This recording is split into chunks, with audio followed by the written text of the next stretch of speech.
আমাদের সংসার চলতেছে না, বাচ্চাদের পড়াশোনা চলতেছে না, ঠিকভাবে খাওয়া দাওয়া চলছে না। সেই কারণে অন্যায়ের বিরুদ্ধে ন্যায় প্রতিষ্ঠা লাভ করার জন্য প্রধান উপদেষ্টার দৃষ্টি আকর্ষণ করছি এবং সাহায্য প্রার্থনা করছি। আসসালামু আলাইকুম, আমি হানাদু খানম,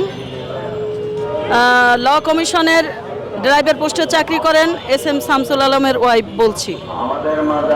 তো আমার যে কারণে আসা সেটা হলো দীর্ঘ এই 12টা বছর ধরে পূর্বের সরকার এবং তার আমলাগণ, তার মধ্যে দুইজন আমলাই রয়েছেন, একজন হলো পুলিশের মনিরুল ইসলাম জি, আর একজন হলো সাবেক বিচারপতি ABM খায়রুল হক। এই দুইজন আমার হাজব্যান্ডকে প্রায় এই 13 বছর ধরে চাকরি থেকে হ্যাঙ্গিং অবস্থায় রেখে তাকে ফোর্স রিটায়ারমেন্ট দিয়ে রাখছে।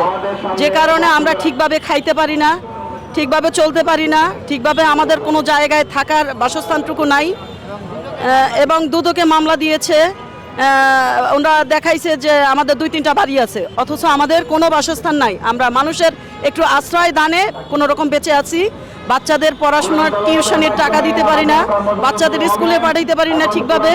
তো এখন বর্তমান উপদেষ্টার দৃষ্টি আকর্ষণ করছি, তিনি যেন এই বিষয়টাকে একটু সুনজরে দেখেন এবং আমার হাজব্যান্ডের চাকরিটা যাতে পুনরুদ্ধার করতে পারি সেই বিষয়ে একটু জোর দাবি তার কাছে এবং আহ্বান জানাই। আমার হাজব্যান্ডকে চাকরি থেকে ফোর্স রিটায়ারমেন্ট মানে বাধ্যতামূলক অবসর দিয়েছেন, দেখাইছেন যে উনি অসৎ আচরণ করেছেন, ওনার অনেক বাড়ি গাড়ি আছে, কিন্তু তদন্ত করতে গিয়া এগুলো সব মিথ্যা প্রমাণিত হয়েছে, কিছুই পাওয়া যায় নাই। তারপরও আমরা এই অবস্থায় এখনো অবস্থান করতেছি দীর্ঘ 12 বছর ধরে। আসার কারণ আমরা অন্যায়ের বিরুদ্ধে ন্যায় প্রতিষ্ঠার জন্য আমার হাজব্যান্ডের চাকরিটা যাতে ফিরে পেতে পারি, আমরা পূর্বের অবস্থায় পূর্বের জীবনে যাতে ফিরে যেতে পারি। এখন তো মানবতার জীবনযাপন করতেছি, আমাদের সংসার চলতেছে না, বাচ্চাদের পড়াশোনা চলতেছে না, ঠিকভাবে খাওয়া দাওয়া চলছে না।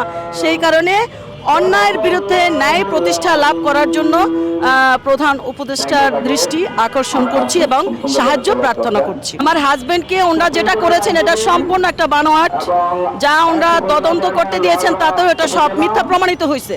তারপর ওনারা আমাদের হাজব্যান্ডের চাকরিটা এখনো পুনরুদ্ধার দিচ্ছেন না, মানে ফিরিয়ে দিচ্ছেন না। না, উনি কোনো রাজনীতির সাথে জড়িত না, এটা ওনাদের পুরো একটা চক্রান্ত, মানে ওনাকে চাকরি দিবেনই না ওনাদের। এটা জি জঙ্গি, তাকে মানে বানোয়াটভাবে জঙ্গি সাজাইয়া তাকে কয়দিনের রিমান্ড ছিল? 7 দিনের রিমান্ডে ওনাকে ভূষিত করা হয়েছে এবং জেলেও ছিল প্রায় 6 মাসের মতো। আমার নাম হানাদু খানম জি। আসসালামু আলাইকুম।